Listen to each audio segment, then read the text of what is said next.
Hello, welcome back to the channel. As you can see today, it's a bit nicer out, a bit better of a location. I'm on vacation at the moment, but hey, it's March Madness, you know, we never sleep. The brackets just came out. Two quick videos of the South and the Midwest, and then the West and the East regions. So just going off of this real quick, one thing that you must keep in mind when it comes to March Madness, and that is with KenPom, since 2002, when they began tracking it, 19 of 20 of the national champions have had top 25 in adjusted offensive and defensive efficiencies. Okay, it happened last year with Kansas. And this year, there are 5 teams that fit into that narrative. That would be Houston, Alabama, UCLA, Texas, and UConn. Houston is with Texas in their bracket. Alabama's alone. UCLA and UConn are on their own. Now, Kansas and Purdue are just outside, so they could end up there eventually if they do well in the tournament. So Purdue kind of can be your team to think of in that region. So I may have just spoiled my Final Four kind of off the rip, but hey, it's just what we're doing here. Just using stats and being smart. Now, as for the South region, this is the Alabama region. They'll cruise, I believe, obviously, to their first game. In addition to Alabama, I like West Virginia to advance. I'm a Big Ten guy through and through, but West Virginia is a much more experienced team, played a lot more with their coach, their style. Maryland's obviously got a new coach, new guys. Press Virginia will be tough for Maryland to break out. Maryland, one of the worst teams in the country away from home. So obviously being in a non-home game, they're going to be in trouble for that. And West Virginia's favored in Vegas too, so it's pretty simple there. Up next, San Diego State, Charleston. One of the games in Orlando I'm potentially going to. This is going to be an absolutely fun game to watch because it's a defensive team versus an offensive team. Charleston wants to run it up in the 80s, 90s is where they're comfortable. And meanwhile, San Diego State's kind of the opposite, bit of a slow grit and grind team. I like Charleston to advance here in a bit of an upset. Next one, Virginia Furman. Furman's a damn good team, but Virginia's a different animal. Talking about confidence and experience, this team's got it all. I mean, Keiki Clark is back for seemingly his 6th year. I believe it's his 5th year, but the coach is very good too. They obviously run that slow style, which, you know, setting them on a potential collision course with 2 of the fastest teams in the country against Charleston and Alabama in the round of 32 and Sweet 16. It's going to be very interesting to see because when there's big differences in style of play, that's where you see upsets most often and most likely. NC State, a bit underseeded, an 11 seed, taking on Creighton. Creighton's a damn good team. I'm not biased because they hit every shot against Villanova and eliminated Villanova, but that does play a factor. They're a pretty damn good team, and I will be taking the Creighton Blue Jays to advance. Up next, we have Baylor, who's been struggling a lot recently down the stretch. Scott Drew, obviously championship pedigree, one of the few coaches left in college basketball with a national championship on his roster. And he's got a few guys that are also there from that team, like Flo Thamba. Now, as for the rest of the team, they've really kind of missed Meyer transferring to Illinois, and they've just really not been figuring out. They've gotten their clocks cleaned by Iowa State, their 2 last games, like beaten by I think like 30 at home on senior night, and then by like 20 or 10 in the tournament. It's tough. They're really not playing good ball right now, and playing a very common and usual upset and lurking team in UCSB, California Santa Barbara. That's a team you don't want to be playing. You know, if you got a 2 seed, you could play some easier team and have a relaxing time. But having to play UCSB is going to be tough. So it's not a good game, not a nice game for them. But I think they will edge it out just purely on talent alone. That sets up a real good game against Creighton in the next round. Finishing out the bottom quarter of the bracket, you've got 2 of my most favorite teams, unfortunately, playing against each other. You've got the Missouri Tigers. They just beat Tennessee again. Didn't hang in there against Bama, but then again, no one really hung in there against Bama. Kobe, the guy on their team, I think it's Kobe Brown. He's really good. They got a lot of shooters around him as well. But Utah State is fun. They're an analytics team. That's like you're playing 2K. They'll be pulling up, doing pick and pops from 30 feet, shooting from the logo. They're a fun team to watch, and I think they'll upset the Tigers here. You think you're playing an easy mountain team. Utah State, I think, is like 20th in the net, even though they're a 10 seed. So analytics love them. Everybody loves them. I like them here too. And they'll be taking on Arizona, who should have no problem with Princeton. But really good for Princeton, winning the Ivy League again, I believe. They advance without Jalen Wellen, obviously the transfer on Michigan who hurt himself, but it's good to see that they got there. That's pretty impressive.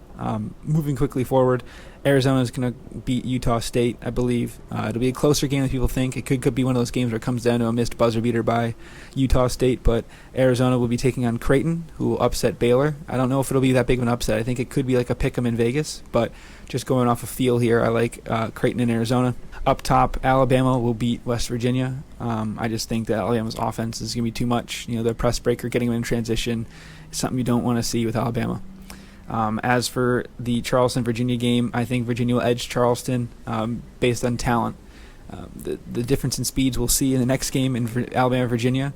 Alabama will run through Virginia in that case scenario, but I think it'll be a bit closer than people think. Again, this tournament is going to be very close all the way across the board, I believe.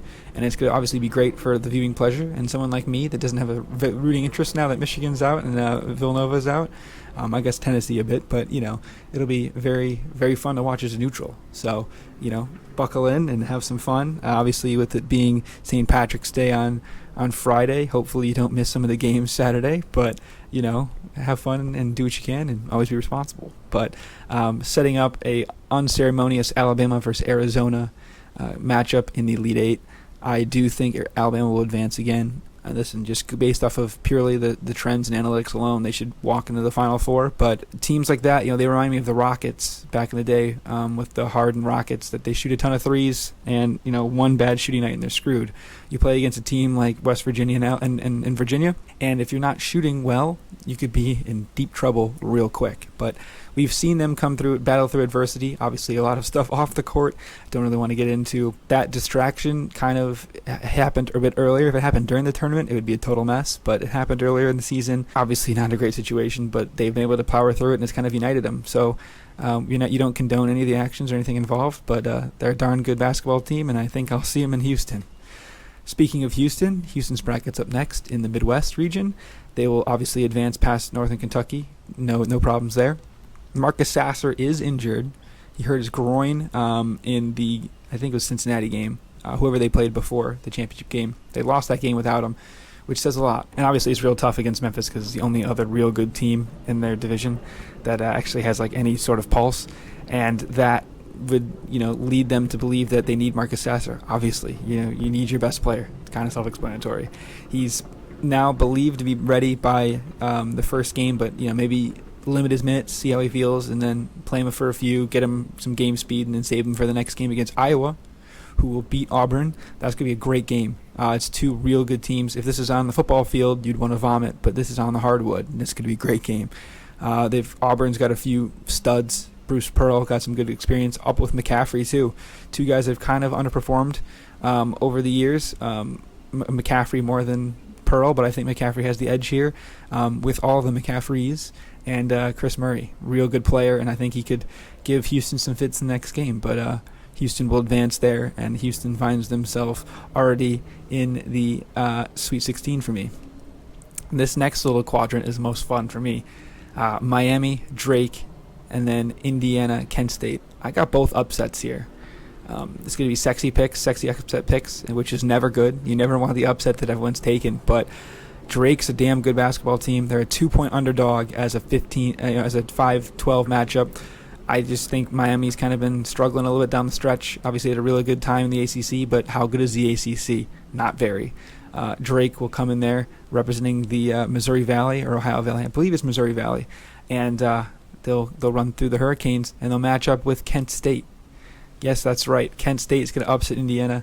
I got a few real good Indiana friends nowadays, and they were terrified when this matchup came out. So that's all you need to know. But Drake will also advance over Kent State, setting up a matchup between Houston and Drake in the Sweet 16.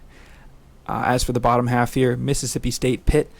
This is going to be a play-in game. I like Mississippi State to advance in that game and face off against Iowa State and two pretty good defensive teams, with Iowa State having the edge with more experience in that nasty Big 12.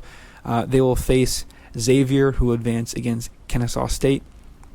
As for that game, I think it's going to be an absolute war. One of the best games of the weekend. Xavier, Iowa State, not really appointment television, but it should be. Obviously, all these games should be appointment television, in my opinion. But looking at it, I really do think Iowa State will advance, and they'll be setting up against one of the Texas teams, as I have Texas A&M beating out Penn State in one of the best first-round games. You got so-called booty ball with Jalen Pickett and that analytically inclined Penn State team where you got a posting-up guy just dishing it out to 4 shooters. It's very fun to watch. Texas A&M has Buzz Williams, one of my favorite coaches. Great style. Really going to match up well against Texas, who will edge out against Colgate. That could be a quick scare, a little upset alert when you're watching one of the better games and you see up top, the other game's on the screen and you see Texas is only up by 3 against Colgate with 10 to go, and you're like, whoa, and then you tune it in and Texas covers the 10 or whatever it is. And you're like, okay, a little bit of an upset alert, but that's March. That's what you got to deal with. Looking here down, Texas A&M. Texas A&M, a lot of jokes there, how they always, ran away from playing Texas and stuff like that on the football field, but they can't run here, and Texas will be advancing against Texas A&M, and they will also advance against Iowa State in a matchup that they've played a few times in the Big 12, and that sets up an all-Texas Elite 8 game. Houston versus Texas, 2 of the top KenPom teams. Either one of these teams can win the championship according to the trends. And I think Houston will edge it out. And that is, unfortunately, a lot of chalk of Houston and Alabama facing off in the Final Four, but that's what I do like. I think that those 2 teams could definitely face off in the championship game. I'll talk about the Final Four maybe a bit more in the next video, but that's just the quick run-through I have right now. But yeah, remember the trends. I believe it's 9 seeds are better than 8 seeds overall. 5 and 12s is the most likely upset outside of 7 and 10s and 8 and 9s because I don't really count those. But yeah, I have 1-10 advancing. Upsets you want to, again, upsets are they're great in ideas, but they don't happen all that often that you don't remember. And you don't get rich betting or picking some low seeds advancing real far, so advance with caution. Thank you for watching. Hope you like and subscribe, and don't steal all my picks, but if you do, it'd probably be a good idea.